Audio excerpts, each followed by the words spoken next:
Kang Cetha nggih Bathara Kala. Oh iya. Yen pancen Bapa Guru wis ngeparengake kudu aku matur lugune mengkene Bapa. Sowanku ana kersane Bapa Guru duk nalika dina kang wis kawuri. Aku nyasak ana tengahing alas. Ing kono aku banjur nyumurpana kewan ingkang tumempel ana witing aren. Kewan kuwi bareng ndak pangan kok rasane seger sumya awakku pulih kaya nguni Bapa.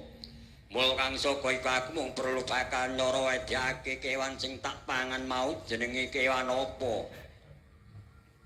Mula mangga Di Guru wonten menapa Kakang Kanika Putra mboten kitang klungsuk-klungsuk kula badhe nderek udu. Lugunipun ingkang dipun tedha Bathara Kala menika sanes wujuding kewan nanging sipating jama manungsa ingkang nembe nderes legening aren. Menawi Di Guru kirang-kirang dados kepareng kula aturi mriksani tutukipun Bathara Kala pratamtu tansih wonten tabet-tabetipun Di Guru. Menapa mekaten Kakang Narada nggih dipun cobi kewala. Nggih Bathara Kala ana igado apa Rama Pekulun.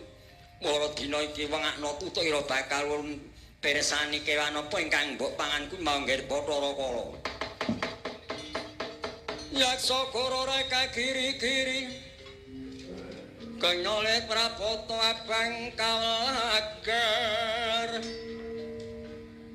wong aminta awan anggrus-rusingan nedo pagya sonar sambadrong-badrong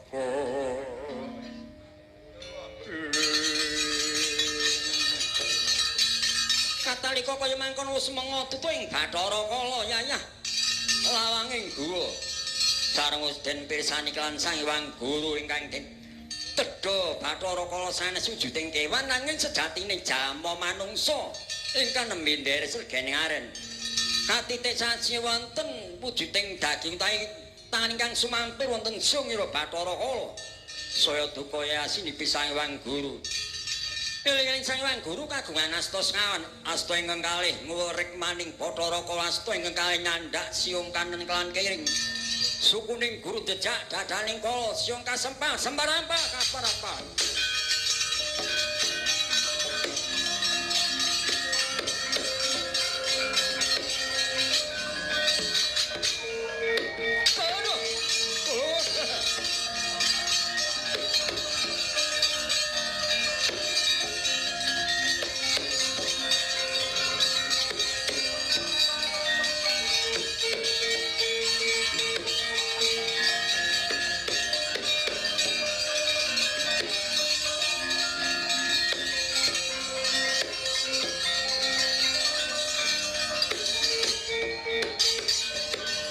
Kadangmu padha warang dena becik besok amen remo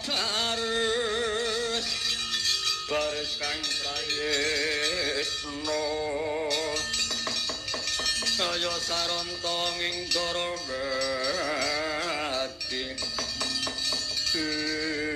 aduh Bapak Guru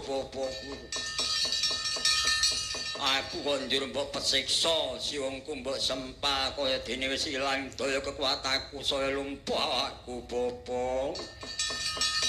Timbang aku mau mbok pesisa wong paten ana sisan ora nyawang Bapa. Ya kaya mengkono ku jeneng anak kang nerak pacak nerajang anggir ora manut marang gawe wong tuwa. Kena ngapa kok jeneng kita kemawani mangan manungsa kang tanpa dosa Bathara.